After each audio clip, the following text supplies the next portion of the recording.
Hey, this is Praccy, and this is going to be my review for the console version of Dark Souls 2. You can actually find my first playthrough of Dark Souls 2 up on my channel, but I don't necessarily recommend that you watch it because, to be honest with you, it's a bit crap. I've been looking forward to Dark Souls 2 since it was initially announced, and after hearing some worrying things, I wasn't particularly sure whether the game was heading in the right direction. The good news is it's definitely still Dark Souls, but it's not all entirely good and rosy, so perhaps I should stop pissing about and get busy with the review.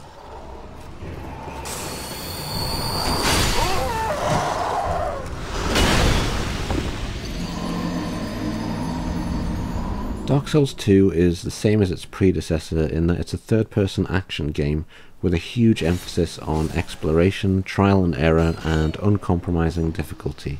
The whole point of the game is to search your environment carefully due to fear of death, slowly creeping through areas until you understand all the enemies and traps you might face along the way. Death and failure are a main part of the experience, which makes this game aimed almost exclusively at hardcore gamers, or those who think they are hardcore. If you aren't willing to accept the fact that you'll feel at times frustrated or demoralized, finding yourself thinking a particularly hard section of the game might just be impossible for you, then this isn't really the kind of game you'll be interested in. The developer FromSoft have more or less been making similar games for a while now. The entire Kingsfield series, which is the spiritual successor to Dark Souls and the whole Souls series, can be summed up as a first-person Dark Souls with a stronger emphasis on dungeon crawling style exploration and much less on combat. It really is safe to say that FromSoft have had a lot of time to perfect this formula by now, and that shows greatly in most aspects of this game. Dark Souls 2 is set in the land of Drangleic, where your undead protagonist explores the dying land in an effort to find powerful souls which might give it the chance to thrive once again. The plot is very similar to Dark Souls with the same distinctive style of storytelling. The game typically lets you piece the story together for yourself, meaning things are quite open to interpretation. This time, however, there is a stronger emphasis on being much less vague. Back in Dark Souls, you would be lucky to get much in the way of solid exposition. That isn't really the case anymore in the sequel. You're given a great deal more information about characters and their motivations, as well as the various areas. Also, there are a good deal more cutscenes, although it doesn't shun the unique in-game style of storytelling. It doesn't spell things out for you, but it's a lot more transparent with the storytelling than the previous two games in the Souls series. That said, despite all of this, the plot did feel a little incoherent this time around. I didn't really understand exactly what was going on until quite close to the end of the game, and even then it was largely with help from my understanding of the conceptually tied in Dark Souls 1 plot. But because of the way that with repeated playthroughs more plot information tends to sink in, I might change my opinion on this with time, so I'm not too hung up on it, and I doubt you should be either. Oh, undead are we? And one without much time remaining. Just about ready to fall apart, I'd say. Not exactly the time to be chatting with a cat. The graphics for the most part look pretty good, and I wouldn't be surprised if it was pushing the last console generation close to the limit of what it could realistically handle. It does still run at 30 frames per second though, which is very jarring at first coming from the PC version of Dark Souls running at a solid 60. Fortunately, the PC version of Dark Souls 2 is set to fix that issue when it comes out, but it does leave console players with what is arguably going to be an inferior experience. But I suppose we'll just have to see about that. I'll probably do a little bit of a video talking about exactly how the PC version shapes up when it comes out. Apparently Dark Souls 2 was developed natively for PC, so it should have the best performance, but like I said, we'll see. The in-game models look pretty nice to me, even if the environments occasionally look a bit washed out and copy-pasted. And the lighting is something that people have been complaining about a lot, with quite a few comparison videos popping up between the trailers released a few months ago and the current version of the game. As it happens, I think people are probably right to be irritated about this, since it's obviously taken an extreme hit in the quality department, presumably because the frame rate wasn't stable enough for the console versions. But thankfully, you're likely to be immersed in the game, and you probably won't have too much of an opportunity to sit back and critique the lighting, especially if you have 6 spears up your ass simultaneously. Probably the most severe criticism I have is for the loading times, which are painfully long for such a difficult game, where you'll see a loading screen after each death. Despite any problems that the graphics might have, the visual style is still very good. The Souls series has always been very big on creating bleak and atmospheric environments, and Dark Souls 2 isn't any exception, which is particularly impressive when you consider the fact that there is so much more content in Dark Souls 2 compared to any other Souls game. If I had to be completely honest, I think some of the well-executed areas in Dark Souls 1 had a more atmospheric feel than most of the areas in Dark Souls 2. However, Dark Souls 2 doesn't have as many dud areas where you simply want it to end as soon as possible so that you can head to someplace less depressing and confusing. Also, this time around there's a much larger variation in the types of environments you'll be expected to explore, which makes it easy to forgive the fact that the first Dark Souls perhaps had very slightly better level design. The music is still great too, with a few standout tracks that I doubt I'll be getting bored with anytime soon. Even if the audio is very minimalistic, it just helps emphasize the hyped up moments when you encounter a boss. Christ, I think I'm getting deja vu. It's almost like I've said this all before.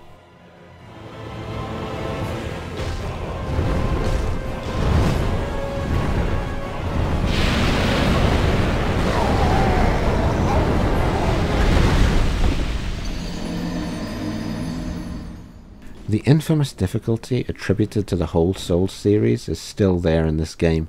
It is a very unforgiving game in its nature. You can expect to be punished for your mistakes in a way that you don't typically get with many modern video games. The best example of which is the Souls and Humanity system, just like in the first game. Souls are obtained by killing enemies and can be spent on items or stat upgrades, but if you die, you'll lose everything and return to the last bonfire you found. However, if you can get back to the spot where you died, you can get it all back again, assuming you don't die a second time. This creates a feeling of pressure to succeed in a game where the odds are heavily stacked against you. And despite this, enemies are tuned in such a way that even low-level characters can kill the most high-level enemies, provided the player is skilled enough. I really think this is one of the things that I admire most about the whole Souls series. Assuming you are a skilled player, death isn't necessarily such a harrowing experience, with time being the main resource wasted after each unfortunate accident. The Humanity system, however, has received an overhaul after the first game, and now resembles something a lot more similar to Demon's Souls. Now, when you resurrect yourself into a human form using a fairly rare consumable item, you will gain your body back instantly, allowing you to co-op with others until you die. But in Dark Souls 2, when you die as a human, not only do you lose your status as being human, but you also lose a small amount of your hit points each time. Eventually, after enough deaths, you will end up on 50% of your total hit points, which, as you can imagine, is going to be quite a problem. Then you'll either be expected to put up with it, or use another consumable item to resurrect yourself back into a human body and start the process all over again. This, combined with the threat of losing all your souls, can make for some particularly tense situations when you have to make a decision on how to approach an unexplored area, seeing as failure can land you in a worse spot than the one you started out in. Helpfully though, players can leave hints on the ground for each other which can give you amazingly useful tips on how to progress. Many times I found a sign leading to a secret wall with a bonfire which I wouldn't have found otherwise, although sometimes I found a few telling me to jump off a cliff, which had much less desirable results. One thing that does put a slight downer on the difficulty this time around is that once you kill an enemy a certain number of times, they will stop respawning. I'm guessing this is both to help people who are struggling and to prevent farming of souls or items, but I don't really agree with this change, and if I'm completely honest, It does take quite a few kills to get someone to stop spawning, but I still think it ruins the challenge when enemies are being removed. The action is still the same as it ever was.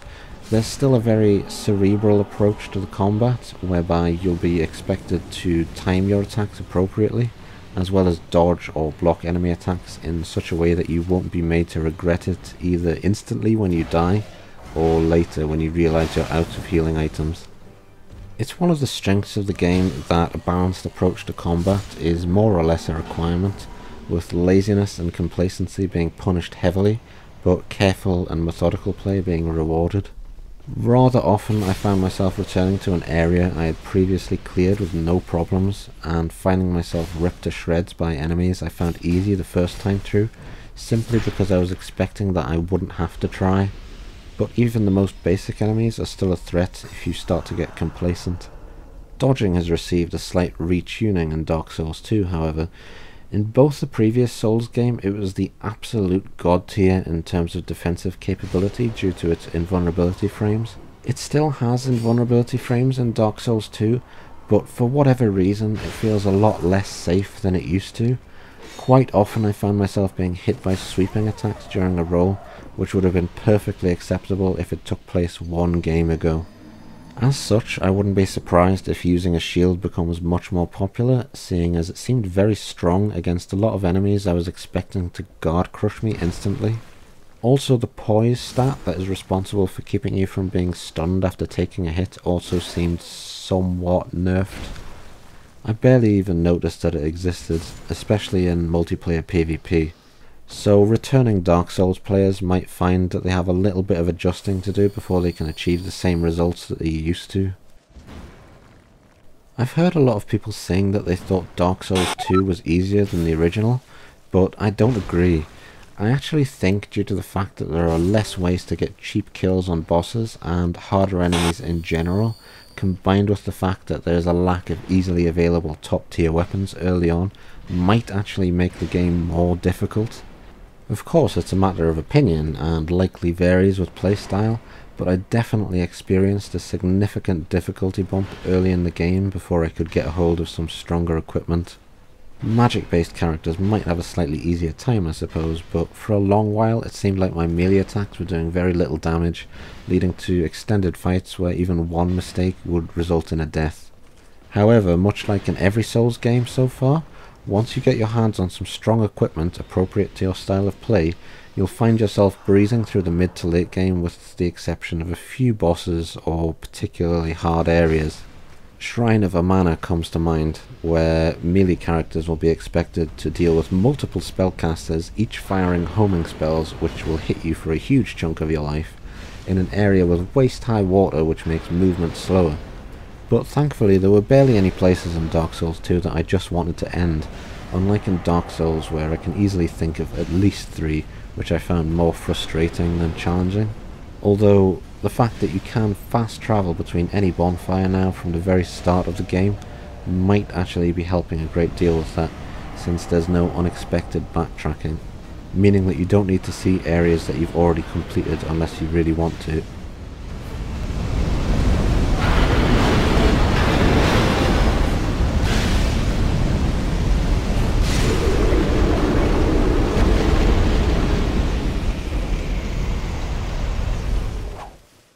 I think the build diversity is set to be especially good in Dark Souls 2. All of the Souls games have a large variety of weapons and spells you can use in unique combinations to make a character you feel suits your playstyle best, but I think this game is undoubtedly the pinnacle so far. There are so many more weapons and spells, and the game balance is good enough that mostly everything seems viable. You have a lot of choices, but the 4 main ones focus on specific stats, which would be strength, dexterity, intelligence and faith. Strength has a slower, hard-hitting style. Dexterity is much faster but has less burst damage potential. Intelligence focuses mainly on offensive spellcasting with a little bit of utility mixed in. And faith focuses mainly on healing with some strong damage spells thrown in there for good measure. Of course you can mix and match with these stats, but a lot of the higher level items will require you to make a sizable investment in at least one of these. The stats have also been reworked a little bit since Dark Souls, with endurance being split into two stats, one dealing with the size of your endurance meter and the other dealing with your equipment burden. Also, resistance has been replaced with adaptability, which supposedly increases the amount of invulnerability frames in your rolls and makes you use items faster. I think people are a little bit divided about the usefulness of adaptability at the moment. But this extra spread of stats means that you'll likely feel tugged in every direction at once, which can lead to some hard decisions about exactly where to spend your levels. It also means that the average soul level of characters tends to be a bit higher than it was in Dark Souls, which might be significant to the multiplayer, which luckily is the next thing I wanted to talk about.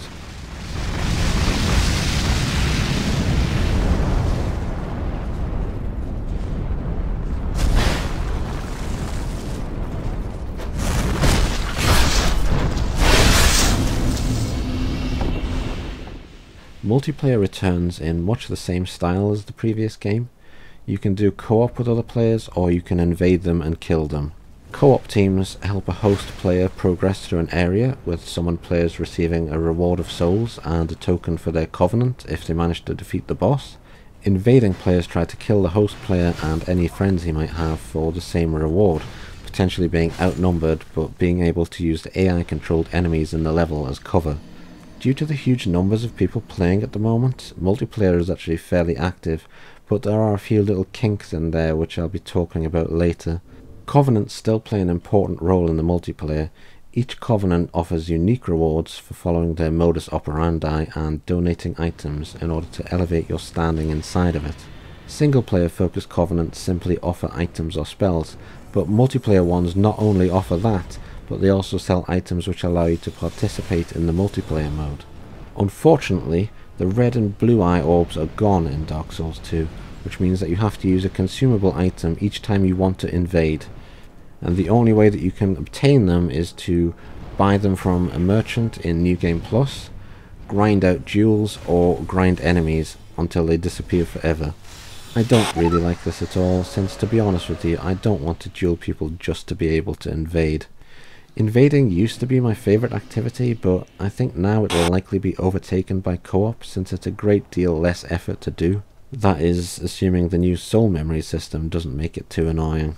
New to Dark Souls 2 is the soul memory system, which limits the amount of players you can participate in multiplayer with at any one time. You can only be eligible to join the game with another player if you are within a certain soul level and have received a similar amount of souls over the lifetime of your character.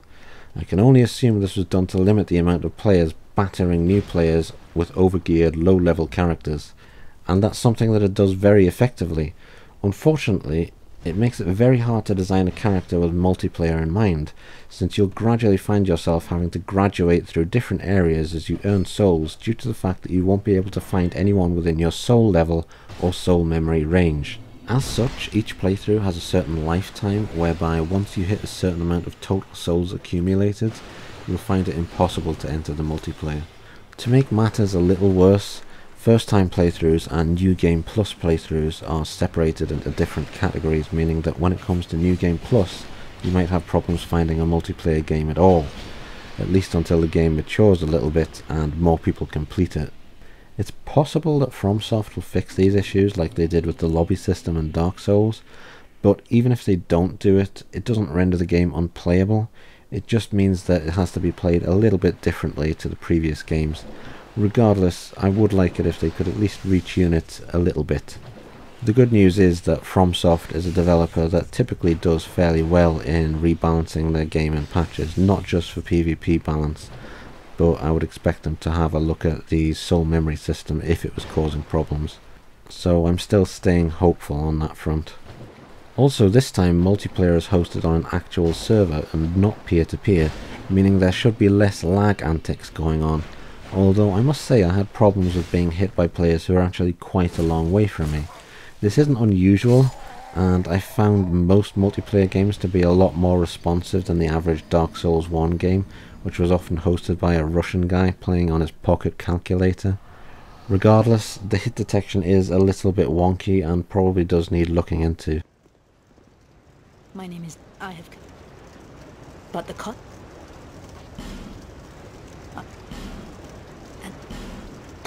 No need for miracles. The gods frown upon such soul scrimpers.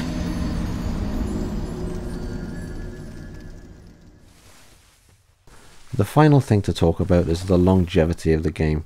I played hundreds of hours of Dark Souls when it came out, and I wouldn't be surprised if I do the same with Dark Souls 2. The game itself is a good deal longer, with probably enough content for a first time playthrough to last at least 30 hours, assuming you don't rush through it as fast as possible. Also, New Game Plus has a lot more content this time, dropping different and increasingly powerful items as you continue through progressive playthroughs, and changing boss fights to be more challenging, as well as a lot more black phantom enemies littered around the areas. Actually, it seems like FromSoft wanted New Game Plus to be the focus for the die-hard Dark Souls fans, making it hard enough and adding enough extra content that it's perhaps even more appealing than starting a new game. Also, there's now the ability to respend your soul levels using a very rare consumable item, meaning that an extended playthrough, which goes on for multiple levels of New Game Plus, can still be kept fresh by changing up your character's build if you'd like.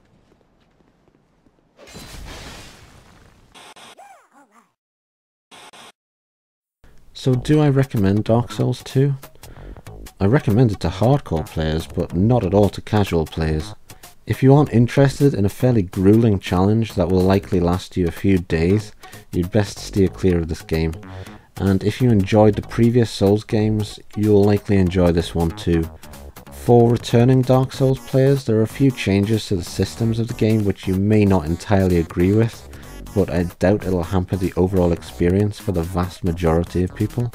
I think there'll be a lot of players out there who consider this the weakest game in the series, and they might be right, but I suspect the main reason people might think Dark Souls 2 is inferior to the previous entries is simply because people are a little too used to the formula by now. If I had a gun to my head and was forced to pick a favourite out of all the Souls games, it would still be Demon's Souls, but I think the nostalgia and novelty factor might be clouding my judgment, and I wouldn't be surprised if this was happening with other people too. But realistically, in terms of pure enjoyment I received playing it, I expect this game is going to be virtually indistinguishable from the other Souls games.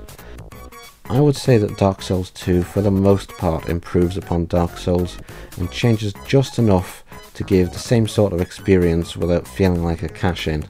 It still provides the type of experience that you'll struggle to find anywhere outside of this particular series, and as long as that continues to be the case, I expect the Dark Souls franchise will be continuing on for quite a while. Well, that about wraps it up, so I hope somebody out there found this interesting.